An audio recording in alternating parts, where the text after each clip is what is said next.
इस चुनाव में आपके प्रत्याशी कांग्रेस पार्टी के कौन है? सुना है उनके बारे में? क्या सुना है? बहुत अच्छे नेता हैं, सही है। रायबरेली के राहुल हैं, ठीक है।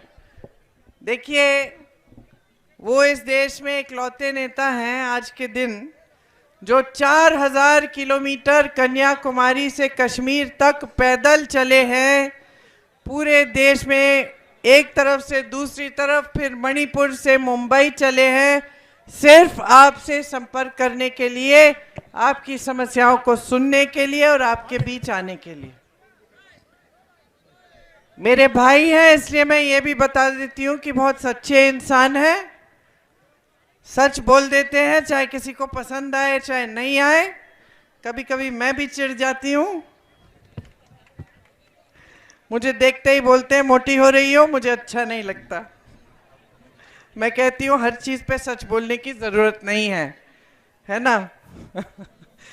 तो सच बोलते हैं हमेशा, और शुरू से जब से छोटे थे अन्याय नहीं बर्दाश्त होता। तो हम छोटे थे तो कोई लड़ाई झगड़ा कर लेता था, बच्चों में किसी ने कुछ गलत कह दिया किसी बच्चे को, एकदम खड़े हो जाते थे लड़ने के लिए। तो न्याय के लिए हमेशा लड़े हैं, सच्चाई के पथ पे चले हैं। और मैं इतना आपको कह सकती हूं कि आपके सांसद बनेंगे तो आप खुश होंगे कि ऐसा सांसद मिला आपको। अब देश में जो राजनीति चली दशकों के लिए, उस राजनीति का स्थापना कहां हुआ, कोई बताएगा? कहां से शुरू हुई वो राजनीति? रायबरेली से। कैसे? 103 साल पहले रायबरेली के किसानों ने एक आंदोलन किया, अंग्रेजी साम्राज्य के सामने खड़े हो गए, अपने हक मांगने के लिए, अपनी आजादी के लिए उन्होंने आंदोलन किया।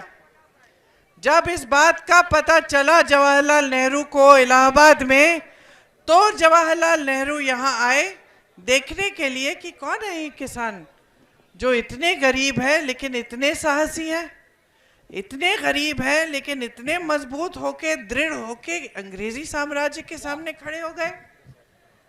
तो पंडित जी आए यहाँ, अंग्रेजों ने पूरे क्षेत्र में नाकाबंदी कर दी थी। पंडित जी छुप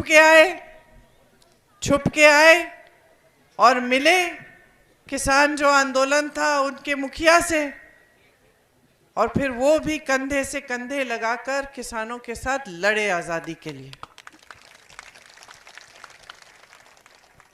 तो देखिए, यहाँ की राजनीति जो है यहाँ से शुरू हुई कि जनता जागरूक थी, जनता अपने अधिकारों के लिए लड़ रही थी, तभी नेता ने सुना और यहाँ आए। तो नेता को आपने दिशा दिखाई, आपने राजनीतिक दर्शन दिया, आपने दिखाया कि ऐसे करना है हमें आंदोलन और ऐसे आगे बढ़ना है। यहाँ के गांव-गांव में जाती हूँ, मुझे स्वतंत्रता सेनानी का परिवार मिलता है, गांव-गांव में है, और गांव-गांव में जाती हूँ तो कांग्रेस का कोई न कोई मुझे कार्यकर्ता या पुराना कार्यकर्ता मिलता है। तो जब आजादी हुई, इंदिरा जी आपकी सांसद बनी, तो उन्होंने यही परंपरा आगे बढ़ाई और आपने भी यही परंपरा निभाई। इंदिरा जी ने एक बार एक ऐसी नीति लागू की जो आपको ठीक नहीं लगी, आपने उनको चुनाव हरा दिया। इंदिरा जी जैसी महान हस्ती, इतनी बड़ी नेता, लेकिन रायबरेली की जनता ने उनको हरा दिया, दंड दिया कि ये जो काम आपने किया हमें ठीक नहीं लगा। इंदिरा जी नाराज नहीं हुई, अहंकार नहीं दिखाया आपको, ये नहीं कहा कि मैं तो प्रधानमंत्री हूं देख लेना, ऐसा कुछ नहीं कहा। आत्मचिंतन किया, सोचा कि अगर जनता कह रही है तो कुछ हो गया होगा, मैंने कुछ गलती की होगी, और आत्मचिंतन करने के बाद अपनी नीति बदली और यहाँ फिर से वापस आई। तो आपने फिर से हराया, अभी फिर से जिताया।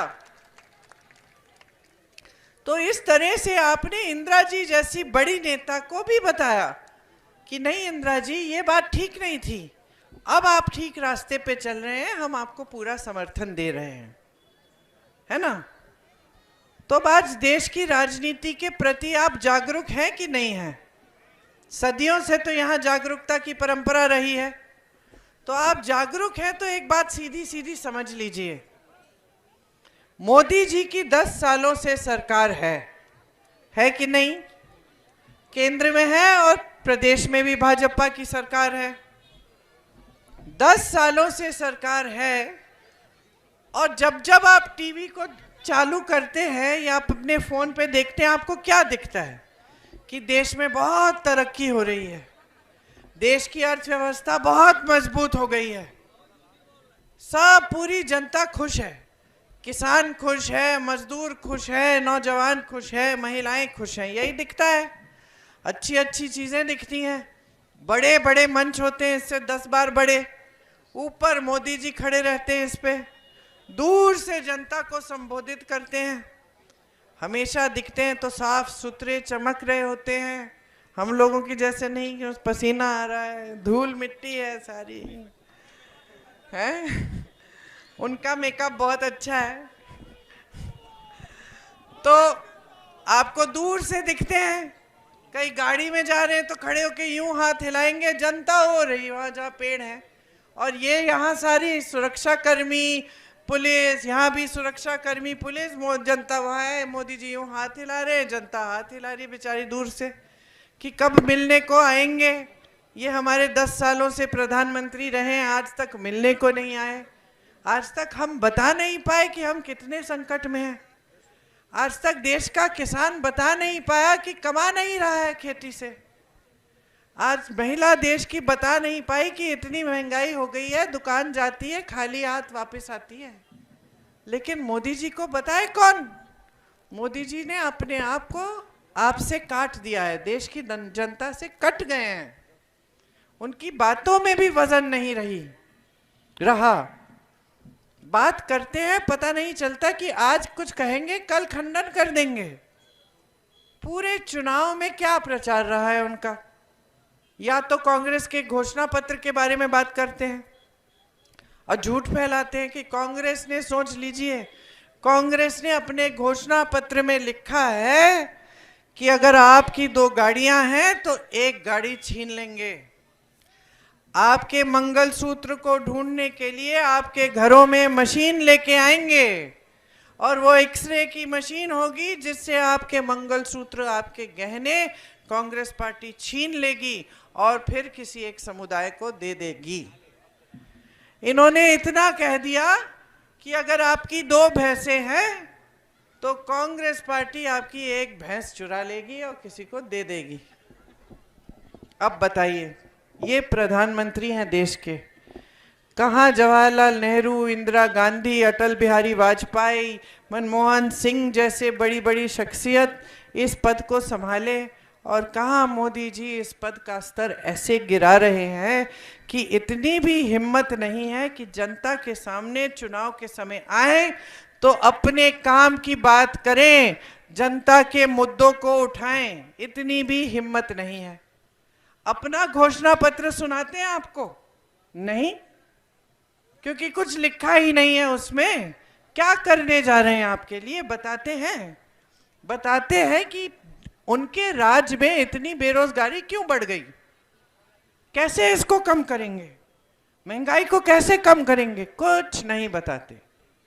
ये नया राजनीतिक सिलसिला जो 10 सालों से इस देश में हावी है, इसके नेता सोचते हैं कि धर्म की बात करो, भगवान के नाम पे वोट ले लो, सत्ता ले लो, उसके बाद जनता की समस्याओं को हल करने की जरूरत नहीं है, क्योंकि वोट तो मिलना ही है। बहनों और भाइयों, मैं तो घरों में जाती हूँ सबके, मुझे महिलाएं कहती हैं दीदी पानी नहीं है, बिजली नहीं है, महंगाई इतनी है, हम त्योहार आता है घबराहट होती है कि कैसे खरीदेंगे हम सामान, मेहमान आएंगे खाना कैसे बनाएंगे, हमारी सड़क की मरम्मत नहीं हुई है, साल हो गए, और मैं पूछती हूँ फिर वोट किसको दे रही हो?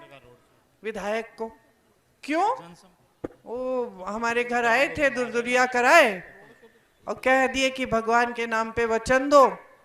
भगवान के नाम पे हमने वचन दे दिया, और बड़े धार्मिक पार्टी है भाजपा, इसलिए हम उनको दे रहे हैं। तो फिर आप 2 बार उनको दे चुके, और तीसरी बार और देंगे, 5 साल आपके और गवा देंगे ये, क्योंकि ये जानते हैं। मैंने समझाया कि बहन, बार बार तुम वोट दे रही हो क्योंकि ये भगवान का नाम ले रहे हैं, या आपको कह रहे हैं कि बड़ी धार्मिक हैं, लेकिन आपका काम नहीं कर रहे हैं। तो विधायक तो अब आते भी नहीं हैं, वो तो चुनाव के समय आएंगे, वही धर्म की बातें, वोट ले लेंगे, और उनको ये नहीं लग रहा है कि आपके लिए कुछ करना है। तो अगर उनको ये लगेगा नहीं तो काम ही बंद हो जाएगा। तो यही हो रहा है। तो सोची, कहीं ठीक बात कह रही हो आप। मैंने कहा कि इतने बड़े बड़े नेता रहे हैं, अपने सांसदीय क्षेत्र में जाते हैं, काम के नाम पे वोट मांगते हैं, भगवान के नाम पे नहीं मांगते। कौन से भगवान कहते हैं कि इस पार्टी को दो, उस पार्टी को दो? को सदस्यता कर रखी है किसी पार्टी की भगवान ने? भगवान तो यही कहते हैं कि सच्चा जीवन अपने जीवन में सच्चाई से जियो, ईमानदारी से काम करो, सबसे अच्छा व्यवहार रखो, सबको खुश रखो, खुद खुश रहो। सारे संत, सारे महात्मा, सारे गुरु, सारे धर्म, सारे भगवान, सबने यही कहा है। किसी ने कभी ऐसा नहीं कहा कि इस पार्टी को दो, उस पार्टी को दो। यही कहा है कि जो सच्चे हैं उन्हीं को आगे बढ़ाओ। तो आपका इस्तेमाल हो रहा है, धर्म के नाम पर आपसे सत्ता ली जा रही है। सत्ता ले लेते हैं, आपको भूल जाते हैं। आपको मालूम है कि आज के दिन जहां कांग्रेस की सरकार है, वहां हर गरीब परिवार के जो सबसे बड़ी महिला है उसको 2000 रुपए मिल रहे हैं। कर्नाटका में, तेलंगाना में हर महीने मिल रहे हैं। आपको मालूम है कि बस की यात्रा मुफ्त कर रही हैं बहनें कर्नाटका में। कि ये जो आवारा पशु की समस्या है जिससे आप जूझ रहे हैं, जिसको हल करने के लिए मोदी जी की सरकार ने कुछ नहीं किया। हमारी छत्तीसगढ़ की सरकार ने बढ़िया गौशालाएं बनाई, गोबर खरीदी, आपको आपके स्वयं सेवा समूह जोड़ दिए गौशालाओं के साथ, और आपको रोजगार भी मिला।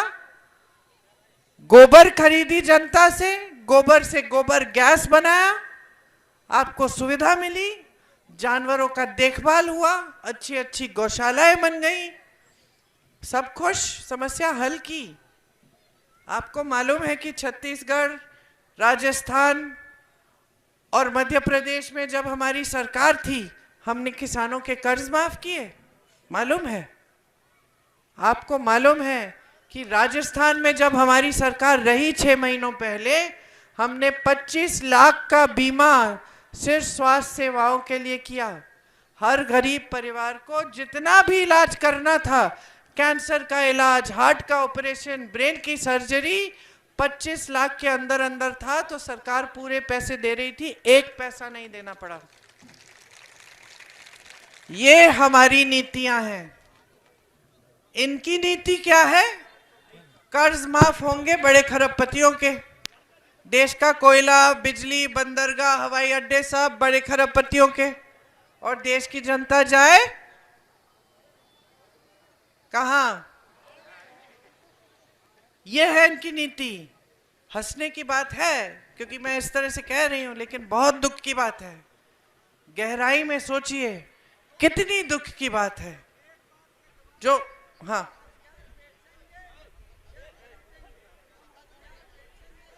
अब ये तो आपने बहुत ही बड़ा गंभीर सवाल कर लिया, इसका बाद में मैं जवाब दूंगी। किससे?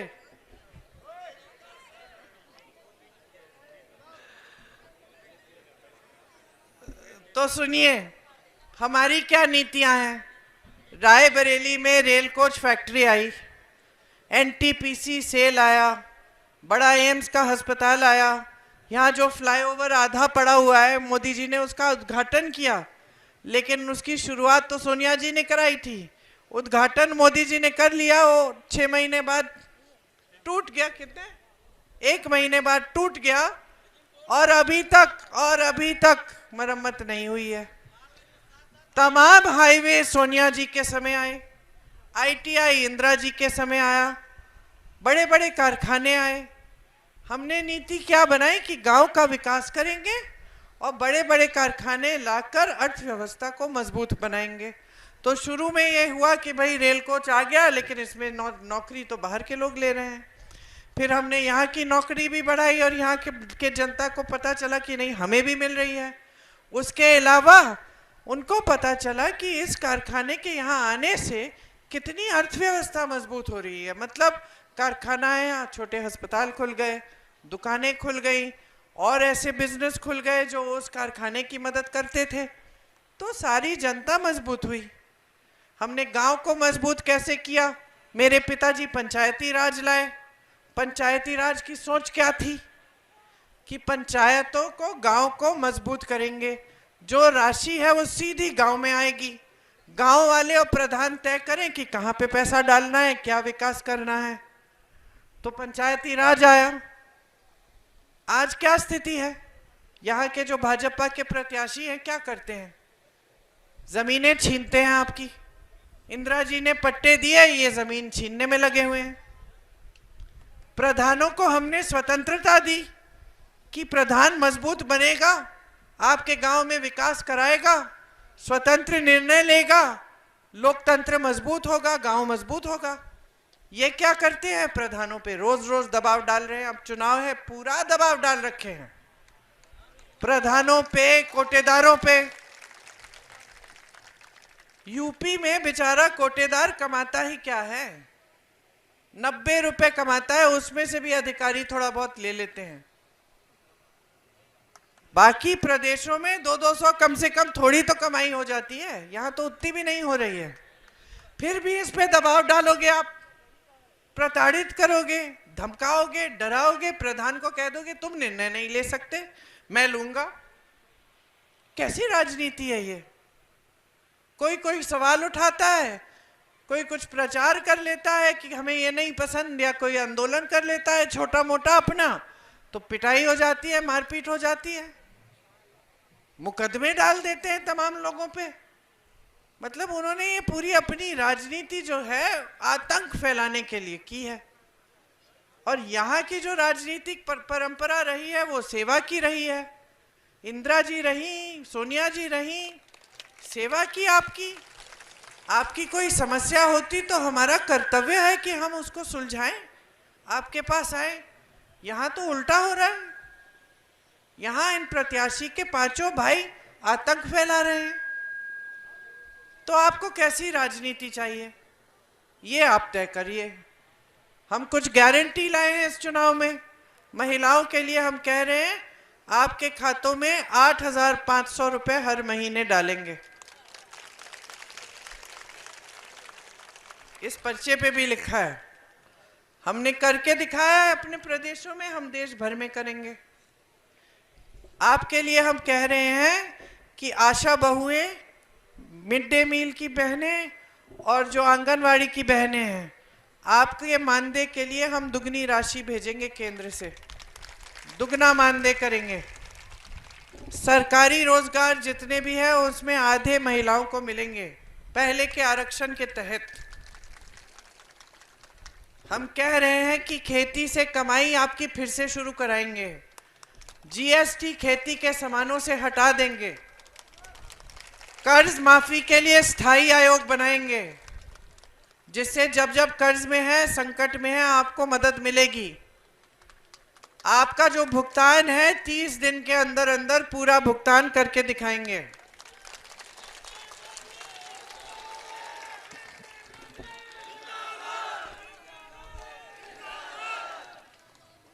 हम कह रहे हैं कि किसानों को आज उपज का सही दाम नहीं मिलता। उपज का सही दाम आपका अधिकार बन जाएगा। हम कानूनी अधिकार बनाएंगे, न्यूनतम समर्थन मूल्य मिलना ही पड़ेगा। बहनें, आज मोदी जी आपको 5 किलो राशन देते हैं, कहते हैं बड़ा एहसान कर रहा हूं मैं देश की बहनों पे। हाँ, उसमें चीनी मिट्टी की तेल नहीं मिलती। जानवर चरा जा रहा है, राशन को भी। अच्छा, मोदी जी ने अपनी फोटो चिपका दी, कह दिया कि हम 5 किलो राशन दे रहे हैं। आपको मालूम है क्यों मिल रहा है ये राशन? सच्चाई क्या है? सच्चाई ये है कि मोदी जी की सरकार के आने से पहले आपकी सांसद सोनिया जी ने ये अधिकार बना दिया जनता का कि भोजन का अधिकार मिलना है, क्योंकि सांसद जी, आपकी सांसद ने बनाया और ये फिर कानून बन गया। इसीलिए कोई भी सरकार आए मजबूर है, आपको राशन देना ही पड़ेगा। छत्तीसगढ़ में हमारी सरकार थी, 35 किलो दे रहे थे। भाजपा की सरकार आई, 5 किलो कर दिया। आज हम आपसे कह रहे हैं, आपको जो 5 किलो राशन मिल रहा है उसका दुगना देंगे, हम 10 किलो देंगे। आज ठेकेदार मजदूरों का खूब फायदा उठाते हैं, जानते हैं सब बेरोजगार हैं, कितने में भी मजदूरी कर लेंगे। हम कानून लाएंगे कि जो न्यूनतम दिहाड़ी है वो 400 रुपए की होगी, इससे कम कोई नहीं दे पाएगा। गांव में मनरेगा कांग्रेस पार्टी लाई। मोदी जी जब सत्ता में नहीं थे तो बड़ा भाषण दिया कि ये मनरेगा बकवास की स्कीम है, इसको बंद करना है। सत्ता में आए तो पता चला कि मनरेगा बंद करेंगे तो बहुत विरोध हो जाएगा गांव में। तो इन्होंने क्या किया, आस्ते आस्ते मनरेगा की राशि कम की, कमजोर कर दिया मनरेगा को। इसलिए आज आप मनरेगा करते हो, आपको पैसे नहीं मिलते। कांग्रेस के जमाने में सही समय पे मिलते थे। और हम कह रहे हैं, हम वापस मनरेगा में और पैसे डालेंगे, उसको मजबूत बनाएंगे और शहरी मनरेगा लाएंगे कि शहरों में भी आपको 100 दिन का रोजगार गारंटी मिलेगा। तो ये सब चीजें हैं जो हम करना चाहते हैं आपके लिए। और जो भाजपा के प्रत्याशी हैं वो क्या करना चाहते हैं आपके लिए, बताया उन्होंने आपको कि डराया धमकाया कि हमें वोट दो, अब बस वहीं तक रुक गई बात। तो आप तय करिए आपको कैसा प्रत्याशी चाहिए। आपको ऐसा प्रत्याशी चाहिए जो आपको आतंकित करे, या ऐसा प्रत्याशी चाहिए जो सर झुका के श्रद्धा से आपके पास आए और समझे कि आपके लिए क्या क्या करना है। आपको ऐसी सरकार आप ऐसी सरकार चाहते हैं जिसके रहते हुए देश में 45 सालों में सबसे ज्यादा बेरोजगारी हो गई, 70 करोड़ लोग बेरोजगार हो गए? या आप ऐसी सरकार चाहते हैं जिसने अर्थव्यवस्था को मजबूत किया और जो ऐसी गारंटी लाती है जिससे आपको रोजगार मिले, आप अपने पैरों पे खड़े हों और आप मजबूत बने? मैंने बताया नौजवानों के लिए स्नातक पास का कि नहीं बताया? अब मैंने इतने भाषण दे दिए, मैं भूल रही हूँ कि मैंने नहीं बताया।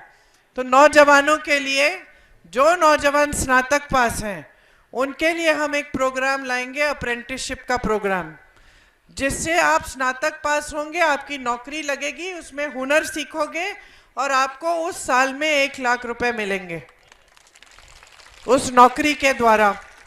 फिर अगर आपने अच्छी तरह से नौकरी की तो फिर उस जिस बड़ी सरकारी कंपनी में आपको ये अप्रेंटिसशिप दी है वो फिर आपको रख लेंगे।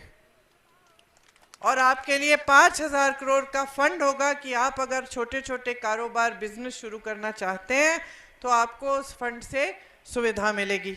और पेपर लीक के खिलाफ हम सख्त से सख्त कानून लाएंगे। तो ये सब हम करना चाहते हैं। अब आप तय करिए, 20 तारीख को चुनाव है, तीसरे नंबर पर राहुल भैया का बटन है, उस पे पंजे का निशान है, उसको दबाएंगे तो आवाज आएगी, आवाज सुनिए, फिर एक पर्ची निकलेगी, पर्ची पे भी पंजा होना चाहिए। अगर आप राहुल जी को जिताएंगे, सही निर्णय लेंगे, तो आपको केंद्र में ऐसी सरकार मिलेगी जो आपकी समस्याओं को हल करेगी, जो आपके लिए आपकी संपत्ति आपके हाथों में डालेगी। मेरे ख्याल से अब समय आ गया है कि मोदी जी की सरकार को थोड़ा सा सबक सिखाना है, क्योंकि 10 साल हो गए हैं, 10 साल में आपको कुछ नहीं मिला और टीका मिला, और उस टीके के कंपनी से मोदी जी की पार्टी ने चंदा लिया 52 करोड़। सही बात है। देखिए अब समय आ गया है, सही दिशा दिखाओ देश को। यहीं से रायबरेली से सही संदेश भेजो, पूरे देश भर में सरकार बदलो, ऐसी नीतियां लाओ जिससे आपकी जो देश की संपत्ति आपके हाथों में आए। ये काम कांग्रेस पार्टी अपने प्रदेशों में कर रही है, आपको भी करके दिखाएगी।